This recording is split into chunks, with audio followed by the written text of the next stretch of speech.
Hey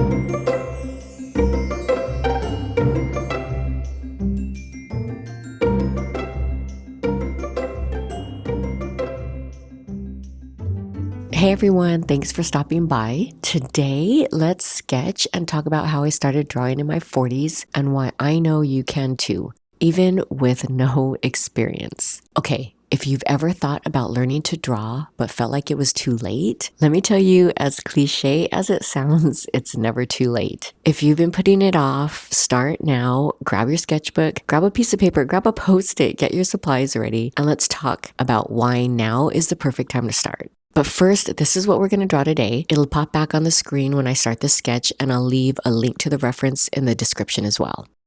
I didn't start seriously drawing until my 40s, even though I realized back in my 20s that I could actually learn how to draw. Let's rewind a bit. So in my previous career, I worked alongside some of the most talented artists I'd ever met. They told me something that I'll never forget, and that completely changed my mindset. And that was talent isn't something you're just born with.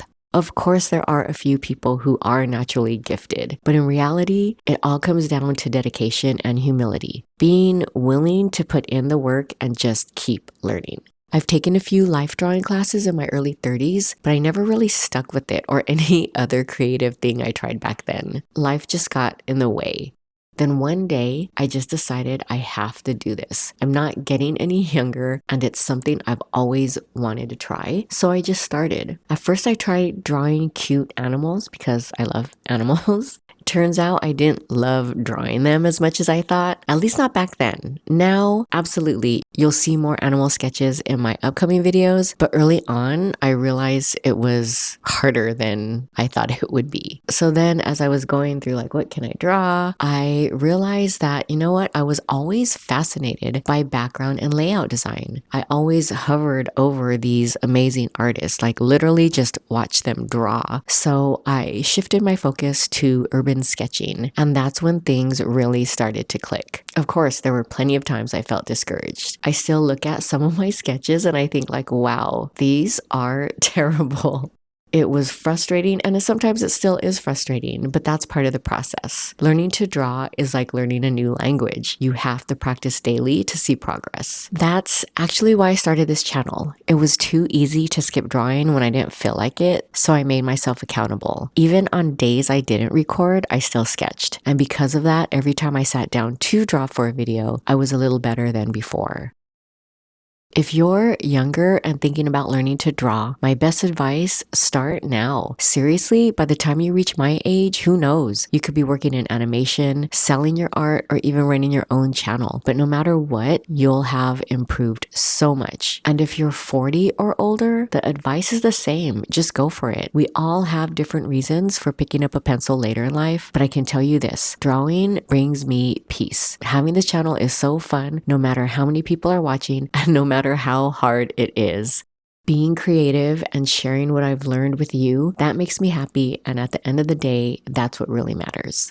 Remember, it does take time. You will get frustrated. You will make bad drawings, like really bad drawings, but that's part of the journey. So stick with it, stay dedicated, and stay humble. Most importantly, enjoy the process. And when you look back at your old drawings a year or two later, even 6 months after you start drawing, you'll be so proud of yourself with how far you've gotten. All right, let's continue with this sketch. I always start my sketches with a pencil. I know a lot of urban sketchers jump straight in with a pen, but if you're just starting out, I want to show that it's totally fine to use a pencil. When I first began, I felt this pressure to use a pen instead. But I just want to remind you that you should do whatever feels most comfortable for you, especially in the beginning. I do want to get to the point where I can just sketch using just a pen, and I definitely plan to do that in future videos, and even maybe in the next one. But for now, I just want to share how I learned and to show that it really is easy to learn how to draw, especially this subject. You're basically just layering squares on top of one another. For me, the hardest part of learning how to draw was getting the proportions right and letting go of perfection. Over time, it definitely got easier, especially when I started to get comfortable with the style that I was leaning towards. And I reminded myself that it doesn't have to look exactly like the reference. Unless you're you're aiming for realism, of course. So if you're just sketching and trying to be quick about it, then you'll learn to let go of that. Now, as I finish up the pencil draft of this building, I'll move on to inking using the 1.5 Pilot Parallel pen. And I have to say, it's my favorite pen at the moment. I also really like the 2.4 version. It's one of those pens you have to get used to, but just like with fountain pens, you can easily adjust the line width depending on how you hold it. But it's really, really fun to use. After that, I'll add watercolor, shadows, and maybe highlights. But you'll notice my watercolor style tends to be pretty loose. And I'm okay with that. I'm okay with not staying inside the lines all the time. Even if I try to, like I said, I just let go of the need to be perfect and keep it fun, because really, art should be fun, right?